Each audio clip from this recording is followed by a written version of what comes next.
Hello दोस्तों, स्वागत है आपका एसएससी बीजी ट्यूट्स में। इंटेलिजेंस ब्यूरो ने सिक्योरिटी असिस्टेंट एग्जीक्यूटिव और एमटीएस यानी मल्टीटास्किंग स्टाफ जनरल की रिक्रूटमेंट निकाली है। तो इसने जो ये रिक्रूटमेंट निकाली है वो स्टेट वाइज निकाली है। तो इस वीडियो में आपको पूरी डिटेल मिलेगी कि क्या आपकी नंबर ऑफ वैकेंसीज रहने वाली है, क्या आपका एलिजिबिलिटी क्राइटेरिया रहने वाला है एंड क्या आपका एग्जाम पैटर्न रहने वाला है। तो एंड तक बने रहना। अगर इस चैनल पे नए हो तो सब्सक्राइब कर देना इस चैनल को, लाइक कर दो इस वीडियो को एंड शेयर कर दो उन सभी दोस्तों के साथ जो गवर्नमेंट जॉब की तैयारी कर रहे हैं। अगर हम बात करें नंबर ऑफ वैकेंसीज की, तो इन्होंने अलग अलग स्टेट वाइज सिटी वाइज अलग अलग वैकेंसीज दे रखी है। अगर आप देखें अगरतला में, अगर हम सिक्योरिटी असिस्टेंट की बात करें तो 11 वैकेंसीज है एंड एमटीएस की 2 वैकेंसीज है। तो अगर हम टोटल वैकेंसीज की बात करें तो जो टोटल वैकेंसीज है वो सिक्योरिटी असिस्टेंट की 1525 है एंड एमटीएस की 150 है एंड ये टेंटेटिव वैकेंसीज है, ये आगे जाके बढ़ेंगी ही बढ़ेंगी। ठीक है। तो अब अगर आपको डाउट हो रहा है कि बीच में ये लैंग्वेजेस क्यों लिखी है, हिंदी हिंदी मराठी, तो इसके बारे में हम अब बात करते हैं एलिजिबिलिटी क्राइटेरिया में। ठीक है जी।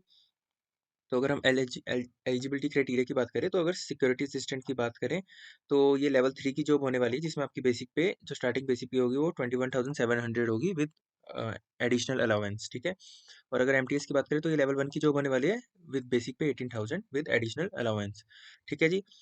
अब हम अगर एसेंशियल क्वालिफिकेशन की बात कर ले तो कोई भी बच्चा जिसने अपनी मैट्रिकुलेशन पास कर ली है यानी 10th क्लास पास कर ली है वो इसे अप्लाई कर सकता है। साथ ही साथ वो जिस भी स्टेट या सिटी से अप्लाई कर रहा है वहाँ का डोमिसाइल सर्टिफिकेट उसके पास होना चाहिए। फॉर एग्जांपल अगर उसने वहाँ से स्कूलिंग किया है, उसका वो वहाँ पे रहता है, तो आपको पता होगा डोमिसाइल सर्टिफिकेट बनता है आपका एक पर्टिकुलर स्टेट का, जिस भी आप स्टेट में रहते हो। तो आप जिस भी स्टेट या सिटी से अप्लाई कर रहे हो आपका उसके पास डोमिसाइल सर्टिफिकेट होना चाहिए। अब बात करते हैं वो जो लैंग्वेजेस वहाँ पे क्यों लिखी थी। तो एसेंशियल क्वालिफिकेशन में लिखा है knowledge of any one of the language mentioned in table A above against each SIB. ठीक है। तो फॉर एग्जांपल अगर आप अ, रायपुर से आप फॉर एग्जांपल अप्लाई कर रहे हो तो आपको गोंडी लैंग्वेज और हल्बी जो लैंग्वेज है ये आनी चाहिए, इनमें से कोई एक लैंग्वेज। ठीक है। अगर हम देख लें यहाँ पे, अगर आप दिल्ली से अप्लाई कर रहे हो तो इन्होंने बोला है आपको या तो हिंदी आनी चाहिए या पंजाबी या उर्दू लैंग्वेज। ठीक है। सिमिलरली अगर आप चंडीगढ़ से अप्लाई कर रहे हो तो आपको हिंदी आनी चाहिए या पंजाबी। अगर आप भुवनेश्वर से अप्लाई कर रहे हो तो आपको उड़िया आनी चाहिए।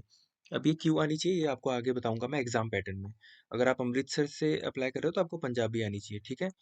तो जहाँ से भी आप स्टेट से अप्लाई कर रहे हो तो उसमें जो भी लैंग्वेजेस लिखे हैं उनमें से कोई एक लैंग्वेज आपको आनी चाहिए। फॉर एग्जांपल कोई जम्मू से अप्लाई कर रहा है तो इनमें से कोई एक लैंग्वेज, ये नहीं कि आपको सारी आनी चाहिए, कोई भी एक, जैसे कश्मीरी, डोगरी, उर्दू, गोजरी या हिंदी, इन पांचों में से कोई एक लैंग्वेज आपको आनी चाहिए तो आप जम्मू से अप्लाई कर सकते हो। साथ ही साथ आपके पास डोमिसाइल भी होना चाहिए उस स्टेट या सिटी का। ठीक है जी।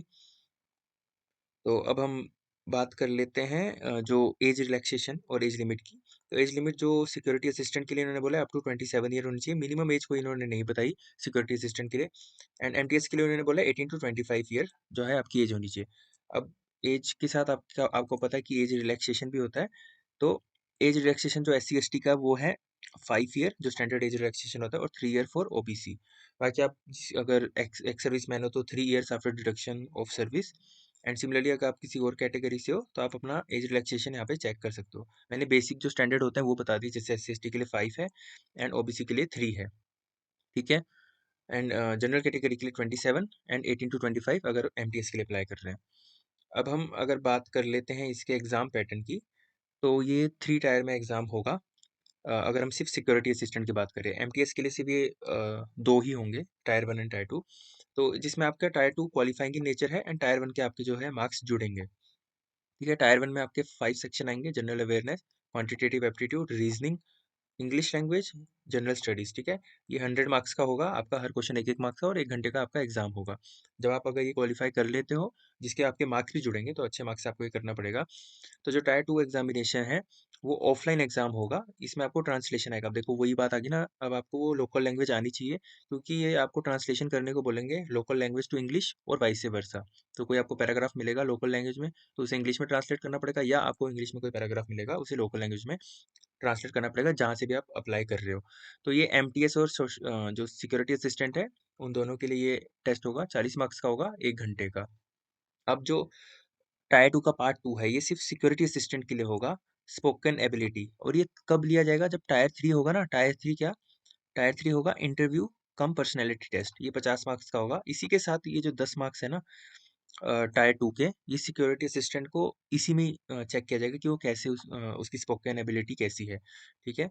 तो आपका टायर 2 वैसे 40 मार्क्स का होना है और लास्ट में सिक्योरिटी असिस्टेंट जो है वो इंटरव्यू में ही उसे इसके लिए टेस्ट लिया जाएगा उसका कि वो कैसे बोल रहे हैं, मतलब वही जैसे आप इंटरव्यू दे रहे हो तो वो इसी से आपको जज करेंगे, ठीक है।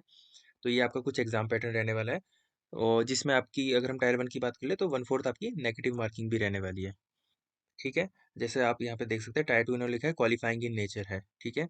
और अगर हम टायर 1 की बात कर ले तो जो मिनिमम क्वालिफिकेशन इन्होंने मतलब क्वालिफाई मार्क्स बोले इन्होंने, मतलब मेरिट लिस्ट तो आपकी बनेगी बनेगी, लेकिन वो बच्चे जिनके अगर अनरिजर्व कैटेगरी के 35 से कम मार्क्स है तो उनका वो बिल्कुल ही इस मतलब एग्जामिनेशन से बाहर हो जाएंगे। ओबीसी के लिए 34 है, एस सी के लिए 33 और ईडब्ल्यूएस के लिए 35, ठीक है जी। अब आप अप्लाई कैसे कर सकते हो, तो आप www.mha.government.in पे जाके अप्लाई कर सकते हो या आप www.ncs.government.in पे जाके आप अप्लाई कर सकते हो। जो आपकी एप्लीकेशन है वो 28 जनवरी से यानी आज से शुरू हो जाएगी एंड जो लास्ट डेट है इसकी है 17 ऑफ फेब, ठीक है। तो ये आपकी इंपॉर्टेंट डेट्स आप याद कर लेना क्योंकि 20 दिन ही है आपके पास टोटल, तो ज़्यादा लास्ट डेट का वेट मत करना क्योंकि आपको पता है लास्ट डेट तक जो साइट है वो हैवी हो जाती है। अगर हम एग्जामिनेशन फीस की बात कर लें तो इन्होंने बोला एग्जामिनेशन फीस आपकी 50 रहेगी और रिक्रूटमेंट प्रोसेसिंग चार्जेस 450। अब ऑल कैंडिडेट्स इन्होंने बोला है वो देंगे 450 रुपीज़, एक्सेप्ट वो जो जनरल कैटेगरी के हैं, ओबीसी के हैं, ईडब्ल्यूएस के हैं, उन्हें examination fees plus recruitment processing fees देनी पड़ेगी। यानी जो SC ST हो गए या फीमेल कैंडिडेट्स होगी उन्हें सिर्फ 450 रुपीज़ देने पड़ेंगे, ठीक है। एंड जो बाकी जनरल कैटेगरी में हो गए, ओबीसी में हो गए, ईडब्ल्यूएस में हो गए या मेल कैंडिडेट्स हो गए सब, उन्हें 500 रुपीज़ एज अ फीस देनी पड़ेगी इस एग्जामिनेशन के लिए, ठीक है।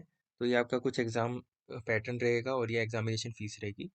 तो अगर एंड तक बने हुए हो तो प्लीज़ सब्सक्राइब करके जाना एंड अगर वीडियो इन्फॉर्मेटिव लगी है तो लाइक भी कर देना और शेयर कर देना उन सभी दोस्तों के साथ जो गवर्नमेंट जॉब की तैयारी कर रहे हैं। Thank you.